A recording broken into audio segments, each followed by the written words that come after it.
Am I the a-hole for telling my parents I will never live with them or help them as long as that would mean living with / helping my sister too? My sister, 19F, technically half and this is relevant later, had behavioral issues that started when she was a toddler. My mom noticed them early on, and my sister's grandparents, her biological father's parents, noticed whenever they had her for a sleepover. Even back then, the stories coming back from those weekends were chilling. She wasn't just a toddler having a tantrum, she was a toddler who seemed to lose herself in a blind, white-hot rage that didn't match her age. My mom decided to try and deal with it herself. She had this idea that she could love the badness out of her, or that if she just provided enough stability, the outbursts would stop. She tried for years without getting my sister professional help, convinced that a label would only make things worse. I, 17M, was already born when the issues started to present themselves, and my parents were already married. My entire childhood is basically a timeline of her escalations. For those wondering more about the family dynamic, it's complicated. My mom had primary custody of my sister. Her biological father was troubled too, drug issues, violence, and it's highly possible that whatever is wrong with her is related to him, whether it's genetic or early trauma. He died when my sister was only 4, but before that, he spent 3 years in prison, which is where he eventually died. His parents, however, stayed in the picture. They wanted to know my sister, and my mom supported that, maybe out of guilt or a desire for my sister to have some connection to her real roots. My sister's relationship with my dad was always kind of weird, and so was our sibling dynamic. She never actually knew her biological father, but she never called my dad Dad either. It was always his first name, or just him. She'd tell me to my face that I wasn't her actual brother. I don't know what she really meant by that, if she was trying to hurt me or if she truly felt like an outsider, but it created this wall between us before we were even old enough to go to school. In the last couple of years, my mom has questioned if her paternal grandparents influenced some of this behavior, whispering in her ear that she didn't belong with us, and that they were the cause of her issues overall, but I don't know. Her grandparents and I had nothing to do with each other. They were all for her, which I was fine with. Some people I know are shocked by this because we're so close in age, and because of the history with their son, they thought I'd be treated like their grandkid too, a second chance, maybe. But no. When they came to pick her up, they didn't even look at me. I was the other kid. The kid from the man who replaced their son. My sister had trouble everywhere she went. It wasn't just at home. She had violent outbursts regularly and she'd scream until her vocal cords sounded like they were tearing. Sometimes she'd seem okay, almost sweet, and then something tiny would set her off. A different brand of cereal, a look I gave her, the weather, anything. And then the screaming would begin. It was a sound that vibrated through the walls and stayed in your bones. She got kicked out of daycare before she even started preschool because she bit a teacher and tried to push another child off a climbing structure. In preschool, the teachers were blunt. They suggested she get evaluated immediately. My mom ignored it. She told them they just didn't know how to handle spirited children. But by the time she started elementary school, my mom was pushed to really take it seriously because the school district threatened to involve the state.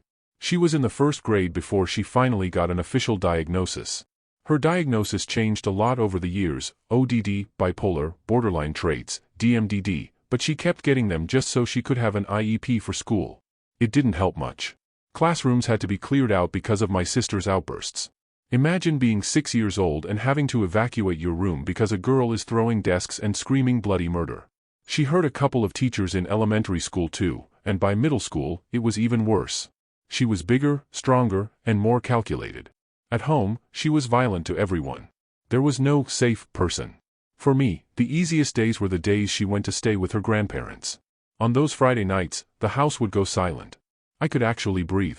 I didn't have to be afraid of her hurting me randomly, or waking up to her standing in my doorway just staring at me. We also had CPS involved because neighbors would call about the screaming. Sometimes my mom would disappear for weeks, staying at specialized hospitals with her for different kinds of evaluations and intensive treatments. Our house felt less like a home and more like a triage center. When she was 15, things hit a breaking point. She attacked my mom with a kitchen utensil, and my dad finally put his foot down. My parents were told by the state and her doctors that she needed long-term inpatient treatment and that it was simply not safe for anyone to have her at home. My parents reluctantly agreed to it. For the first time in my life, I felt safe. I didn't have to hide my sharp objects. I didn't have to lock my door from the inside. 2 years ago, my sister was given the okay to come home. I'm still not sure why, because when I talked to her on the phone, she didn't sound any better. She sounded more resentful. Maybe it was the insurance running out, or the facility was overcapacity, or money issues, I don't know, but it freaked me out. Her paternal grandparents actually told my mom they would be happy to let her move in with them. They had the space and the money. My mom said no. She felt it was her duty as a mother to bring her back. I begged Mom to consider the grandparents' offer. We had a massive fight. She looked at me like I was a monster and asked me if I'd say the same thing if they were my grandparents too. I looked her right back and said yes. If I were the one terrorizing this family, I would expect to be sent away for everyone's safety. The social worker came over a few days after I found out she was coming back. She interviewed us separately. I didn't hold back. I told her I wasn't okay with my sister coming home. I told her I was terrified, that I didn't want to live with her, and that I didn't love her anymore, I just feared her. There were several more days of grueling interviews. We even had a reunification meeting that the three of us had to go to. I sat there in silence while my sister glared at me. At the end of the process, the social worker determined that the environment would be too volatile. My parents were told I was going to live with my grandparents, my dad's parents.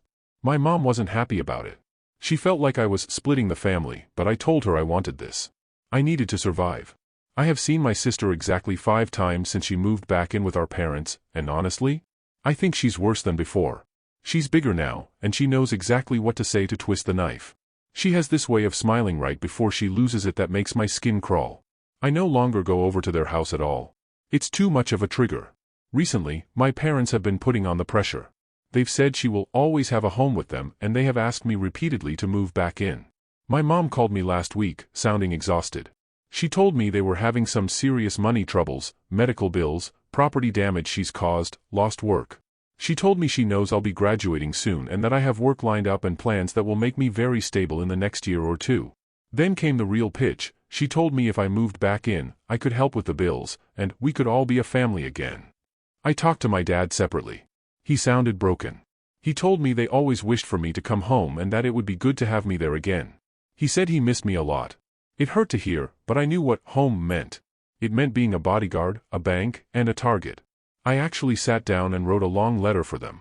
I wanted to explain the trauma, the fear, and the fact that I don't owe my life to my sister's illness. But instead, I decided to video call them so they could see I was serious. I told them straight out, I don't want to live with them while my sister is there. I told them I will never live there or help them financially while she is in that house, because helping them means my money and my energy go toward supporting her, too. I told them I won't be a part of that cycle ever again. My mom started crying and brought up the half-sibling thing again, implying I only feel this way because we don't share a father. I told her to stop. That it doesn't make a single difference. If she were my full sister, I would still be running for my life. She went more into the conspiracy about the paternal grandparents causing the dynamic, and I told her that even if they didn't help, there's way more going on with her brain than they could have caused. I told her I won't put myself in physical danger just to prove I'm a good son. They think I'm not being fair. They keep saying my sister can't help how she is. Maybe she can't. Maybe her brain is just wired for chaos. But I can't help that she scares the hell out of me. I know for a fact she doesn't give a fuck about me. She's told me as much during her rants. I feel unsafe because of her actions, and I feel even more unsafe because she lacks any empathy for me. I'm not putting my energy, my hard-earned money, or my care into a person who would hurt me without a second thought. Am I the a-hole for telling my parents I will never live with them or help them as long as that would mean living with / helping my sister too? Update. It's been a little while since I posted and a lot has happened since then. I didn't expect things to escalate the way they did after that call, but it pretty much confirmed that I made the right decision.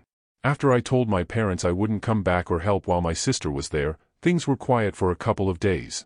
I thought maybe they were processing it or just giving space. That didn't last long. My mom started texting first, and it wasn't about checking in or anything normal. It was long messages about family, about responsibility, about how people online don't understand our situation. She kept circling back to the idea that I was abandoning them when things were at their worst. I didn't respond right away. I showed everything to my grandparents and they told me I didn't have to engage if I didn't want to. That helped more than I expected. For the first time in a while, I didn't feel like I had to defend myself immediately. Then the tone shifted. It stopped being emotional and started becoming more direct. My mom started bringing up money more openly. She listed out expenses, talked about damages in the house, repairs, bills piling up, and how they were struggling to keep up. She didn't directly demand anything at first, but it was obvious where it was going. A few messages later, she asked if I could at least contribute a little once I start working full-time. I didn't respond to that either. My dad reached out separately after that. His approach was different, but the goal wasn't. He talked about missing me, about how the house didn't feel the same, about how things would be easier if I was there. Then he brought up how I'd have my own space, how they'd manage things better this time, how I wouldn't have to deal with my sister as much. It sounded like he was trying to make it seem safer than it actually is. I told him no again. I kept it simple and didn't get pulled into a long explanation. That's when things started getting more aggressive. My mom began calling more frequently. When I didn't pick up, she left voicemails. At first it was frustration, then it turned into guilt. She said I was choosing strangers over my own family, that I was letting people online influence me, that I was acting like I had no connection to them anymore. She went back to the half-sibling argument again, saying I wouldn't act like this if we were real siblings. I blocked her number after that. She started calling through my dad's phone. When that didn't work, she used a relative's number. It became obvious pretty quickly that this wasn't about fixing anything. It was about wearing me down until I gave in. My grandparents stepped in at that point. My grandfather answered one of the calls and told them directly to stop contacting me like that. He didn't raise his voice, but he made it clear that this wasn't going to continue. That slowed things down, but it didn't completely stop it. A few days later, my mom showed up at my grandparents' house. I wasn't there when she arrived, but I got home while she was still outside. She didn't come in. She just stood there and started talking like nothing had happened. She said she just wanted to see me, that she missed me, that things had gotten out of hand and she wanted to fix it. Then it shifted again. She started talking about how hard things were at home, how my sister had been worse lately, how they were exhausted. It wasn't subtle. It was the same angle as before, just in person this time. She said they needed help, that I was part of the family and should act like it. I told her I wasn't going back. I didn't raise my voice. I didn't argue. I just repeated it. That's when she tried to turn it around. She said I was selfish, that I was choosing comfort over family, that I didn't understand what it meant to stand by people when they needed you. She said my sister didn't choose to be like this and that I was punishing her for something she couldn't control. I told her I wasn't discussing it anymore and went inside. She stayed outside for a while, then eventually left. After that, things went quiet again, but it felt different this time. Not like before where it was just a pause. More like they were regrouping. I heard from my dad a few days later. He apologized for how things had been handled, but it didn't feel like a full apology. It felt more like he was trying to reopen communication without addressing everything that had happened. He said they were under a lot of stress and didn't handle things well, but he still brought up the idea of me helping in some way. I told him I wasn't changing my decision. That's when he mentioned something that honestly just confirmed everything for me. He said they were looking into legal options for support once I turned 18, since I'd be financially stable. He didn't go into detail, but the implication was clear. They were considering forcing the issue if they couldn't convince me. My grandparents shut that down quickly. They got advice and made it clear that I'm not obligated to support them financially, especially under these circumstances. That whole situation ended before it really went anywhere, but it showed me how far they were willing to go. Since then, I've kept my distance completely. No calls, no messages, nothing. I've focused on finishing school and sticking to my plans. I still have the same job lined up, and I'm moving forward with it. Being in a stable environment has made a bigger difference than I expected.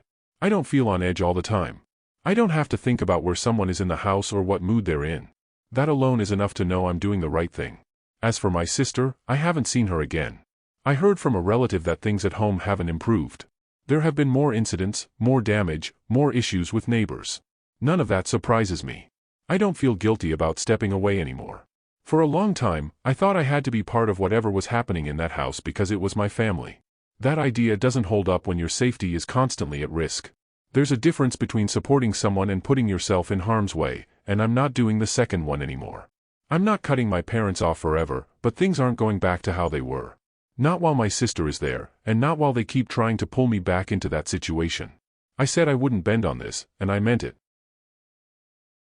Thank you for watching. Don't forget to like, share, and subscribe to Daily Tales Update.